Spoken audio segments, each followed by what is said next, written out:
Settle in, let your body soften. Let the edges of the day slowly dissolve. Tonight, we're not rushing anywhere.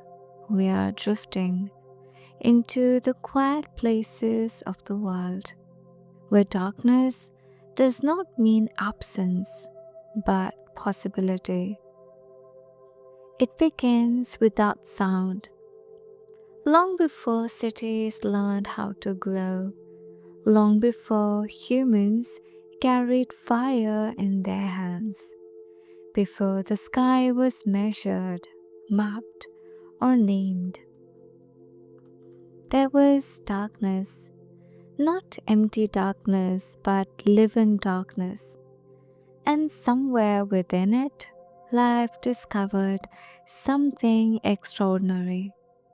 Light, not borrowed from the sun, not reflected from the moon, but made from within.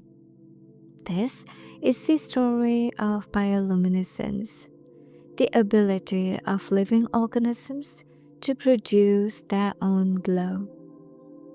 It is one of the most beautiful accidents of evolution, a quiet miracle written in chemistry, a language spoken softly only when the world grows dark. And to understand it, we begin where darkness reigns most completely. Imagine standing at the edge of the sea at night. There is no moon, no stars reflected on the water, just the sound of waves folding into themselves. Now, imagine stepping forward. As your feet touch the water, the ocean ignites. Blue light blooms around your ankles. Every movement sends ripples of glow racing outward, as if the sea itself is waking up. This light does not come from electricity. It does not come from pollution or reflection. It comes from life. Tiny organisms called dinoflagellates, single-celled plankton drifting near the surface, produce light when they are distributed. From their perspective, your footsteps are an earthquake, a sudden disruption in the water. Their response is instantaneous, a flash, not to illuminate, but to warn. This glow is a defense mechanism, a sudden burst of brightness meant to startle predators or attract something larger that might scare the attacker away. Even here, in something so delicate and beautiful, light has a purpose. Bioluminescence is not decoration, it is strategy. And this is only the beginning. As we move away from shore, away from the surface, sunlight begins to weaken. Water absorbs light quickly. First reds appear, then oranges, then yellows. By the time you reach about 200 meters, sunlight is gone completely. This region is called the twilight zone, and it is not fully dark, but it is no longer bright enough to see clearly. And here something remarkable happens. Life begins to glow everywhere. In the twilight zone, bioluminescence becomes common, almost expected. Small fish flash briefly as they pass. Jellies pulse with faint halos. Shrimp release clouds of glowing particles. Down here, light is no longer something you wait for. It is something you make. Scientists estimate that nearly 90% of deep sea creatures produce some form of bioluminescence. That is not coincidence. That is adaptation. In a world without sunlight, glow becomes a vision. Glow becomes communication. Glow becomes survival. Bioluminescence is not a single phenomenon. Different creatures glow for different reasons. Some glow to hide. Certain fish produce light on their undersides to match the faint glow of the water above them, erasing their shadows and becoming invisible to the predators below. Some glow to attract. Anglerfish carry glowing lures above their heads, small points of light drifting in darkness, drawing prey close enough for a final sudden movement. Some glow to communicate. Fireflies on land, lanternfish in the ocean. Each species uses unique rhythms and patterns, a coded language written in flashes and pauses. And some glow simply because the chemistry that keeps them alive produces light as a byproduct. In every case, the glow means something. It is not random, it is not wasteful, it is information. At the heart of bioluminescence is a simple chemical reaction. A molecule called luciferin reacts with oxygen. An enzyme called luciferase controls the reaction. Together, they release energy not as heat but as light. This is called cold light. Nearly all of the energy becomes illumination, making bioluminescence incredibly efficient. Different species use different forms of luciferin and luciferase, which is why their glows vary in color. Blue in the ocean, green and yellow on sand, and in rare cases, red. Evolution did not invent light once. It invented it again and again, in separate lineages for separate reasons. Light, it turns out, is a solution life keeps rediscovering. As we drift here between surface and abyss, something becomes clear. The darkest places on Earth are not empty. They are alive with signals, with whispers, with glowing messages exchanged silently in the water. Bioluminescence teaches us something gentle but profound. Darkness is not the opposite of life. It is the place where life learns to speak differently. And in the chapters ahead, we will drift deeper into the abyss, into the forest floor, into the strange beauty of creatures that turned night itself into a canvas. For now, let yourself float here, surrounded by quiet light, held by the slow pulse of a glowing world. Chapter 2: Life in the Abyss, where light becomes everything. We drift lower now, below the twilight zone, below the last traces of sunlight, into a realm where the sun has never reached, not once, not ever. This is the deep ocean, a place of immense pressure, near freezing cold, and almost complete darkness. Here, the rules of the surface world no longer apply. There are no colors as we know them, no landscapes shaped by shadows, no day or night.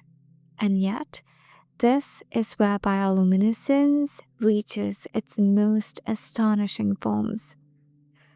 For a long time in Earth's history, life existed without vision.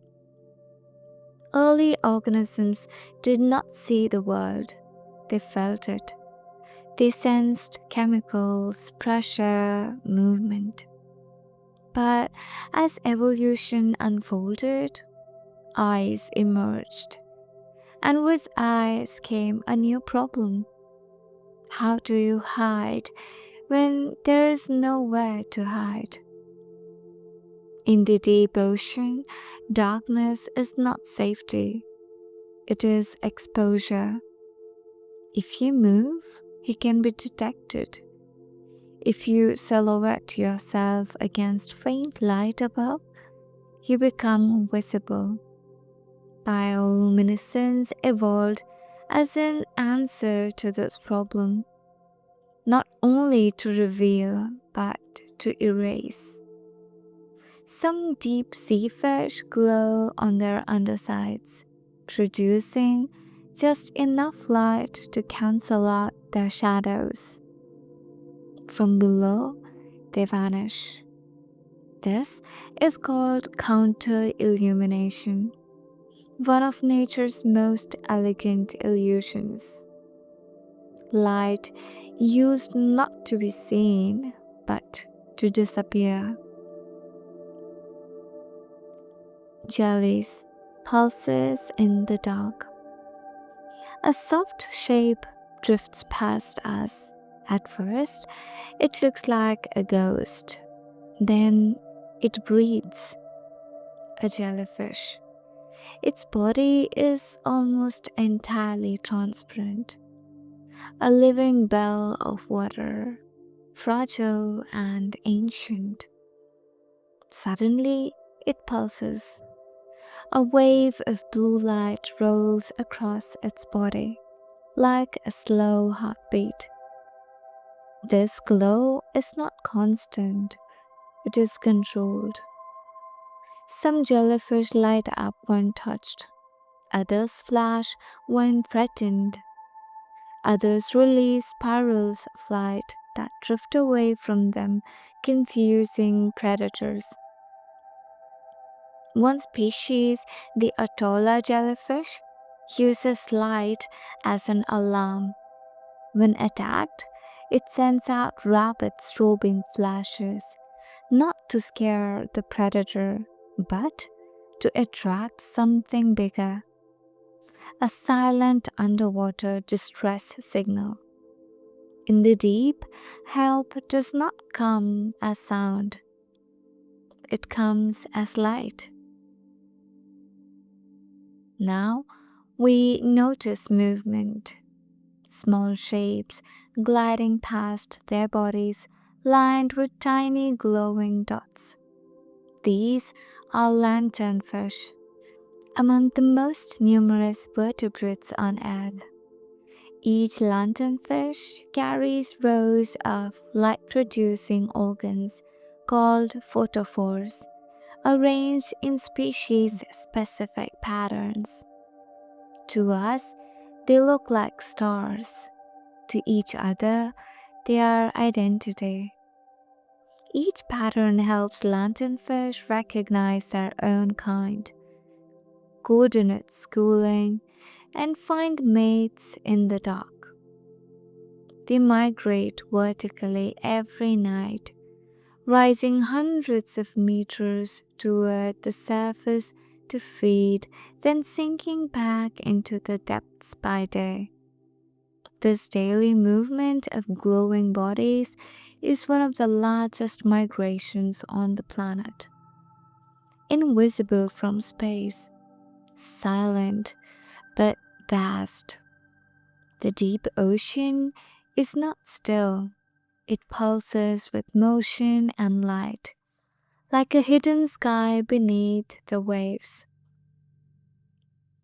Ahead, something waits, almost motionless, barely visible. A small light flickers in the distance, steady, gentle, inviting. This is the anglerfish. Its glowing lure hangs above its mouth, produced by symbiotic bacteria that live inside the organ. The light sways slowly, imitating the movement of prey. In the darkness, that light is irresistible. When a curious fish approaches, the angler strikes. In a place where food is scarce, bioluminescence becomes bait. A promise, a lie, a final mistake. This is not cruelty, it is efficiency. In the deep ocean, every calorie matters, every encounter must count. Light here is survival distilled to its purest form. Some deep sea bioluminescence is blue. Blue light travels farthest through water, making it the most useful wavelength. But there are exceptions. Some dragonfish produce red bioluminescence, a color nearly invisible to other deep sea creatures. This allows them to illuminate prey without being seen themselves. A private flashlight in a world that cannot see red. Evolution once again finds a loophole. As we float here, something subtle happens. The darkness no longer feels empty. It feels inhabited, alive with signals we are not meant to understand, yet instinctively feel. Every glow we see is a message that worked, a solution that survived millions of years of testing. Bioluminescence is not rare beauty, it is common necessity.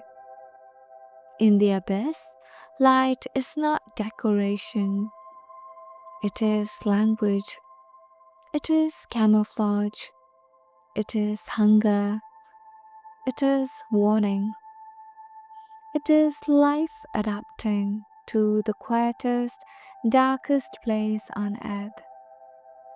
And soon, we will leave the ocean behind and follow the glow onto land, into forests and fields where darkness learned to shine in gentler ways. For now, let yourself rest here, surrounded by slow moving lights, held by the calm intelligence of the deep. Chapter 3: When the forest begins to breathe light. We leave the pressure of the deep behind. We rise through layers of water, through fading blues, through the return of air and sound.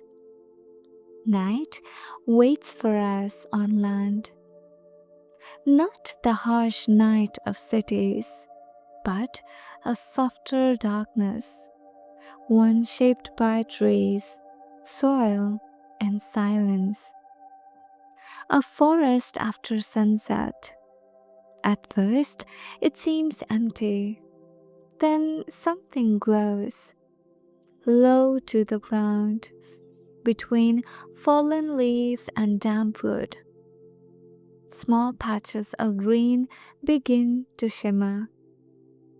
These are bioluminescent fungi, mushrooms that glow softly in the dark, as if the forest floor is remembering something ancient.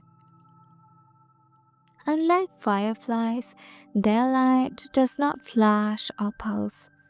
It is steady, calm, almost meditative. The glow comes from the same basic chemistry, luciferin reacting with oxygen. But here, it serves a different purpose. Some scientists believe glowing mushrooms attract insects, which then spreads their pores farther through the forest. Others think the light may be a byproduct of metabolism, a quiet consequence of life breaking down wood and leaf. The truth is, we are still listening. Not every glow has given up its secret. But what is clear is this: even decay can shine, even endings can produce beauty. The forest teaches us that light does not only belong to growth and movement, it belongs to cycles. Beneath the mushrooms, beneath the soil itself, something else glows. Microscopic threads called mycelium. The underground network of fungi can sometimes emit faint light. These growing filaments stretch for kilometers, connecting trees, plants, and roots into vast living systems. The forest is not a collection of individuals, it is a conversation. Nutrients pass through these networks. Chemical signals travel quietly from root to root.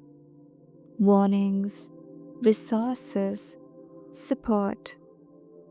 When parts of this network glow, it feels as though the forest is briefly revealing its nervous system.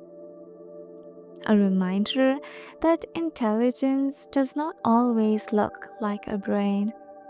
Sometimes it looks like light under soil. As we step into a clearing, the darkness begins to move. Small lights lift from the grass. One, then another, then dozens. Fireflies. Unlike the constant glow of fungi, fireflies speak in flashes. Each species has its own rhythm, a precise pattern of light and silence. To us, it looks whimsical. To them, it is information. A male sends out a signal. A female replies from the grass. The timing matters. The length matters. A fraction of a second can mean recognition or silence. In some parts of the world, entire populations synchronize. Thousands of fireflies flashing at once, turning forests into slow breathing stars. This is not chaos, it is coordination, a biological clock shared across countless tiny lives. Bioluminescence here is not about survival alone, it is about connection. On land, darkness is less absolute than in the ocean.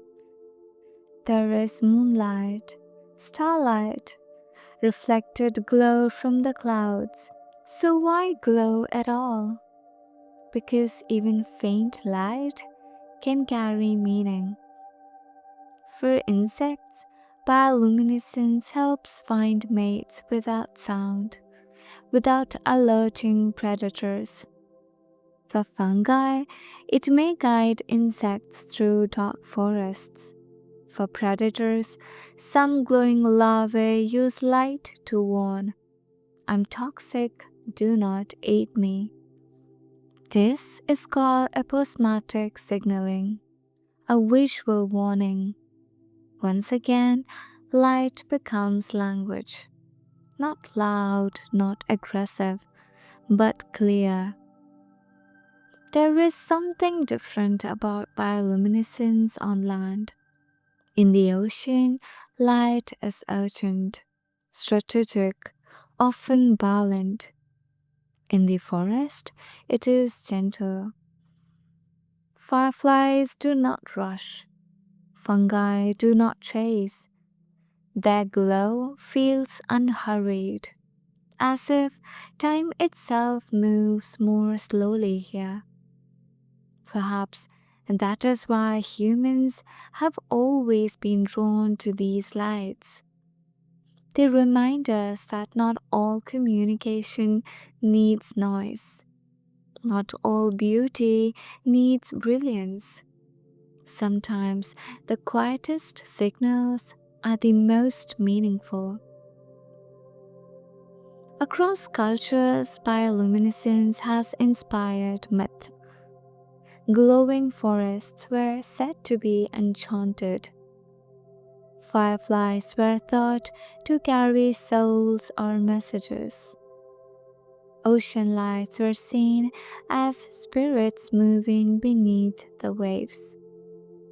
Before science explained the chemistry, humans felt the emotion. And even now, with all our understanding, the feeling remains. Because knowledge does not erase wonder, it deepens it. To know that these lights are real, that they evolved naturally without intention or artistry, only makes them more extraordinary. The forest does not glow for us. It glows because life found a way to speak softly in the dark. As the fireflies drift higher, as the mushrooms fade back into shadow, we begin to sense a larger pattern. From ocean depths to forest floors, from bacteria to insects, bioluminescence keeps appearing as if life, again and again, cannot resist the idea of light. In our final chapter, we'll step back and ask the larger question: what does all of this glowing life tell us about the universe and about ourselves? For now, let the forest breathe. Let the lights fade gently and rest. Chapter 4: What the Light Remembers. We have traveled far, from glowing shorelines to the silent abyss, from drifting jellies to breathing forests. Now we step back, and when we do, a pattern begins to emerge. Bioluminescence is not rare, it is not accidental. It has evolved again and again in oceans and on land, across bacteria, fungi, insects, fish, and jellies. Different chemistries, different purposes, the same outcome: light. When evolution repeats a solution so many times, it is telling us something important. Life does not glow to impress. It glows because light works. Light travels fast. Light carries information without touch. Light can warn, attract, disguise, and communicate. In environments where sound fades, Where smell disperses, the movement can mean death. Light becomes the most efficient language available. In the deep ocean, it replaces the sun. In forests, it replaces voices. Bioluminescence is life's way of saying, I'm here, I'm alive, pay attention. And yet, this light is never wasteful. It is controlled, measured, timed. A flash, a pulse, a glow that lasts only as long as needed. There is something almost wise about it. As we watch these glowing creatures, it becomes difficult not to feel a connection. Humans too learned to shape light. We learned to gather it in flames, then in lamps, then in cities that glow through the night. But our light often overwhelms. It erases the stars. It drowns the subtle signals of the natural world. Bioluminescent light is different. It does not conquer darkness. It coexists with it. It respects the night. Perhaps that is why it feels so calming. Why watching glowing plankton or fireflies slows our breath and softens our thoughts. This light does not demand attention, it invites it. Understanding the chemistry behind bioluminescence does not make it less beautiful. If anything, it makes it more profound. That living cells without consciousness, without intention, can perform reactions so precise that nearly all energy becomes light. That evolution shaped this process, not once but many times. That entire ecosystems communicate silently through glow. This is not cold science. This is quiet poetry written in molecules. Bioluminescence reminds us that nature does not need an audience to create beauty. It simply follows what works. And sometimes what works also happens to glow. There is one final truth worth holding. The places where bioluminescence thrives most are the places humans rarely visit. The deep sea, the forest floor at night, hidden wetlands, microscopic worlds. Life glows brightest where survival is hardest, where energy is scarce, where silence is absolute. It is there in the pressure, the cold, the darkness that life chooses light, not as excess, but as necessity. This is not just biology, it is a lesson. Bioluminescence teaches us that darkness is not the end of the story. Communication does not require noise. Beauty does not need permission. It reminds us that life is not passive. It responds. It adapts. It finds ways to be seen even when being seen is dangerous. And perhaps, on some quiet level, we recognize ourselves in that. We too search for ways to glow through ideas, through kindness, through curiosity, not to overpower the world, but to connect with it. As this journey slows, as the ocean darkens once more, and the forest settles into stillness, the lights begin to fade. Not because they are gone, but because they are no longer needed. The creatures return to their rhythms. The chemistry rests. The night becomes whole again.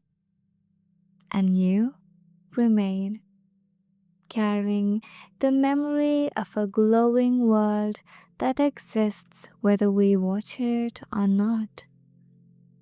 A reminder that beneath the surface, beneath the noise, life is quietly shining. Always has been, always will be. If you ever find yourself surrounded by darkness, in the ocean, in the forest, or in thought, remember this. Somewhere life has already learned how to turn that darkness into light. And it does so without haste, without force, without fear, just gently. Sleep now, let the glow fade slowly. The world is still shining even when you close your eyes.